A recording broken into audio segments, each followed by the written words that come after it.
بیدل صاحب آپ کیا سمجھتے ہیں؟ ان کی مختصر تشریح بیان کریں۔ پریکٹیکل صوفی ہونے کا مقصد یہ ہے کہ آپ اللہ کی عبادت بھی کرو اور انسان کی عزت اور خدمت بھی کرو۔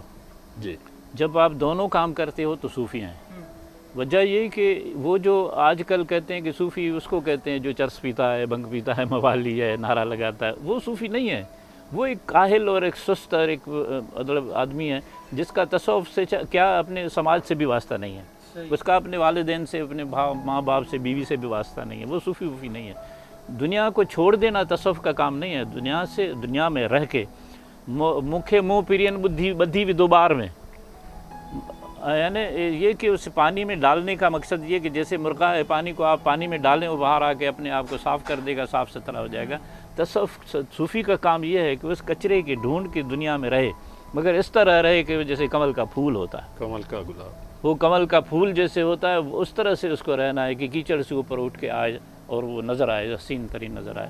تصوف کا کام یہ ہے۔ تصوف جو اس وقت فرقے ہیں وہ بیسیکلی ایک تو ہمارے مسلک ہے۔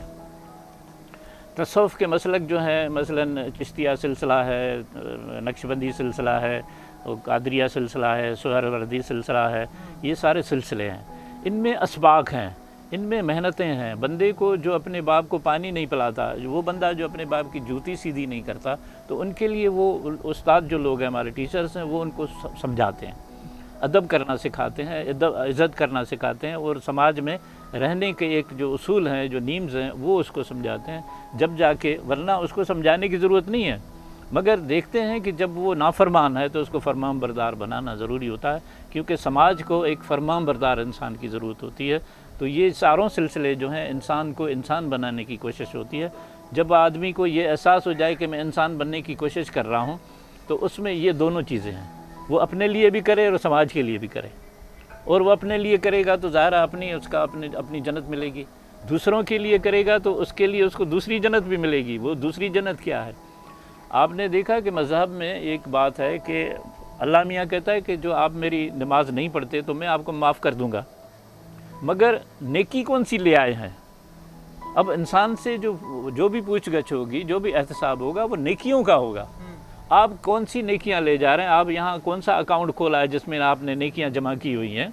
وہ نیکیاں تو ظاہر آدمی کے ساتھ کریں گے، جانوروں کے ساتھ کریں گے، پرندوں کے ساتھ کریں گے، زمین کے ساتھ کریں گے، زمینی جو محبت ہے ان کے ساتھ کریں گے۔ جب نیکی ان کے ساتھ کریں گے تو اکاؤنٹ بنے گا۔ صوفی کا دوسرا کام جو بنیادی یہی ہے۔ اللہ میاں کہتا ہے میں نماز تمہیں معاف کر دوں گا، مگر وہ بندے کے ساتھ جو تم نے استحصال کیا ہے وہ میں نے معاف نہیں کرنا۔ اس وجہ سے صوفی جو ہے نا وہ ڈرتا ہے اس انسان سے کہ اس کو کہیں تکلیف نہ ہو، اس کا استحصال نہ ہو، اس سے کوئی میں غلط بات نہ کر لوں۔ تو تصوف جو ہے وہ انسان کو ایک زمانے میں، اس دنیا میں ایک معراج دے دیتا ہے۔ وہ یہ سمجھتا ہے کہ یہ جو میرا محبوب ہے، یعنی وہ میں ہی ہوں، یعنی اس حد تک وہ اپنے آپ کو اس دوسرے میں اپنے آپ کو مدغم کر دیتا ہے کہ یہ وہ نہیں ہے، یہ میں ہی ہوں۔ وہ شاہ لطیف کا ہے کہ اکھن میں تھی ویت آؤں وارے ڈھکیاں، تو وارے ڈھکیاں نہ تو کھیڑ سے ڈے نہ مان ڈساں کی بیو، میرے ساتھ اس طرح سے ہو جاؤ کہ میں ہوں اور وہ بھی میں ہوں۔ اس طرح سے وہ تصوف کا تصور ہے جس میں، اور پھر منصور حلاج نے اسی وجہ سے تو نعرہ لگایا نا، وجہ یہی تھی، سارے بندوں نے جتنے بڑے تھے، وہ اپنے بایزید بستامی نے کہا کہ سبحانی ماں اعظم شانی، اس طرح سے پیرانپی دستگیر نے کہا، اور منصور نے کہا، سب نے یہی کہا ہے۔ اور سچل نے کہا کہ آیاں پان اللہ، وہ اپنا بےکسائی کا ہے، آیاں پان اللہ عشقوں تو عبد سرایا، مینس میرا اس انسان کے ساتھ محبت ہو گئی ہے، اس وجہ سے عبد اپنے آپ کو غلام کہہ کے میں سمجھ رہا ہوں کہ میں غلام ہوں، اس بندے کا غلام۔ اب یہی جو انسان کے ساتھ غلامی والا تصور ہے، وہ پولیٹیکل تصور نہیں ہے غلامی کا، یہ انسان کی جو محبت ہے یا مربت ہے یا عزت ہے یا جو بھی شفقت ہے، اس کا نام ہے۔ یہ ایک احساس رویوں کا نام ہے، رویوں کا نام ہے۔ یقیناً آپ صحیح کہہ رہے ہیں، احساس رویہ انسان کے ساتھ ہے، اور وہ اپنے لیے جو کر رہا ہے، نماز پڑھنا یا روزہ رکھنا، وہ اپنے لیے کر رہا ہے، دوسروں کو اس کا کوئی فائدہ نہیں ہے۔ مگر دوسروں کا فائدہ یہ ہے کہ جب آپ اسی انسان کی خدمت کریں، اس انسان کے لیے کام کریں، اس سماج کے لیے کام کریں، اور یہی وہ اکاؤنٹ ہے جو آپ اکاؤنٹ بناتے ہیں، اور بعد میں جب آپ سے حساب کتاب لیا جائے گا تو پہلے آپ کا اکاؤنٹ شامل ہوگا کہ بھئی آپ نے کیا کیا، آپ کیا لائے ہیں۔ یہ ہے صورتحال. تو تصوف میں آج کل جو زمانے ہیں وہ یہی ہے. بھائی میں سیدھی بات کرتا ہوں. جتنے بھی ہمارے سندھ میں بڑی بڑی اچھی مزاریں ہیں وہ اپنے پلیٹوں میں ان کو سجادہ نشینوں کو ملی ہیں. انہوں نے کیا محنتیں کی ہیں, وہ کیا محبتیں کی ہیں, کیا کچھ کیا. ابھی تک بھی وہ ایئر کنڈیشن بنگلوں میں بیٹھے ہوئے ہیں, بڑے ویگو گاڑیوں میں چلتے ہیں. کیا سچر سرمس ویگو گاڑی میں چلا تھا کیا؟ یہ شاہ لطیف جو تھا وہ اپنے کسی بڑی 4 ویلر میں گھومتا تھا. انہوں نے لوگوں سے محبت کی ہے. یہ تو اندر بیٹھے ہوئے ہیں بڑے محلاتوں میں. ہر درگاہ پہ میں دیکھ رہا ہوں کہ بڑی کروفر کے ساتھ وہ رہتے ہیں. بڑے بڑے مرید آتے ہیں, پاؤں پڑتے ہیں, پاؤں پڑنا, ہاتھ چمانا, یوں کر کے بیٹھے ہوئے ہیں, پاؤں آگے کر کے بیٹھے ہیں. بھائی انسان کو دو, کچھ تو دو. کیا دینا ہے؟ دینے کی بات ہوتی ہے نا. آپ وہ جو آتا ہے اس کو کوئی تو دے دو, کوئی ورد دو, وظیفہ دے دو, اس کو اللہ بنا دو, کچھ اللہ کے نبی کے نزدیک کر دو, کوئی تو اس کو دے دو نا. نہیں وہ آئیں گے اپنے خرچے پہ آئیں گے, وہ اپنے اس محبت میں, عقیدت میں. مگر وہ مرشد بھائی اس کے پاس ہوگا, میری جان کچھ ہوگا تو دے گا نا. آپ کے پاس اگر 1000 روپیہ ہوگا تو آپ فقیر کو 5 روپیہ تو دے سکتے ہیں نا. صحیح بات ہے. اب کسی کے پاس 5 روپیہ بھی نہ ہو تو وہ فقیر کو کیا دے گا؟ اتنے سارے ہزاروں لوگ سندھی جو ہیں وہ اپنے درگاہوں پہ جاتے ہیں, اس محبت میں لے جاتے ہیں کہ کچھ ملے گا. مگر یہ جو زندہ جو بیٹھے ہوئے ہیں سجادہ نشین, ان کے پاس کچھ بھی نہیں ہے. اللہ میاں نے کہا, اللہ میاں کسی بھی جگہ قرار نہیں پاتا سوائے انسان کی قلب کے. آپ یہ سوچ لو کہ وہ پرماتما ہے اور وہ اس نے اپنی روح, اپنی آتما آپ کے اندر ڈال دی ہے. اب آتما اندر آپ کے ایک روح ہے. اب روح کو ڈھونڈو کہاں ہے. وہ آپ کا ایک دل جو ہے نا وہ دھڑک رہا ہے, ٹھڑک نہیں, وہ اللہ کر. بھائی آپ مرشد ہو, ہمیں یہی سبق دے دو کہ ہم سارا وقت ذہن دل کی طرف توجہ ہو اور یہ اللہ کرتا رہے. آپ یقین کر لو میری جان, جب اللہ کا نام جس جگہ پہ پڑتا ہے وہ اس کو زوال نہیں ہے, اس کو فنا نہیں ہے. یہ بس استاد کا ہمارا کہنا ہے, ہمارے مرشد کا کہنا ہے, اس کو فنا نہیں ہے. آپ قلب کو زندہ کرو, فنا ختم, آپ بقا ہی بقا ہے آپ کے لیے. To watch more videos, please subscribe to our YouTube channel and click the bell icon.